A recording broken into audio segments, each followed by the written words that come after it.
قولي كمان. tell me more.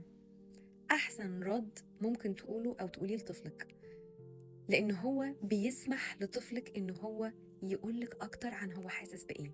سهل جدا إنه لما الطفل يجي يقول لنا حاجة ملهاش أي دعوة بالحقيقة، زي أنا شفت ديناصور في الأوضة بتاعتي، إن أنت تقول له حبيبي الديناصور اتقرطوا من آلاف السنين، لأن إحنا عقلنا الحاضر هو اللي بيعمل كنترول علينا.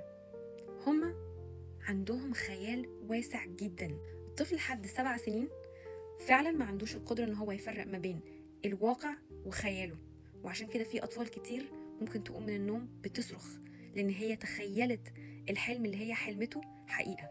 لما بتقول لابنك قولي كمان، احكي لي أكتر عن الموضوع دوت، بغض النظر هو بيتكلم عن إيه، سواء حاجة واقعية أو غير واقعية، أنت فتحتي الباب إن أنت تدخلي في عالم بنتك، إن أنت تفهمي هي بتفكر إزاي، إن أنت تفهمي هي حاسة بإيه في اللحظة ديت.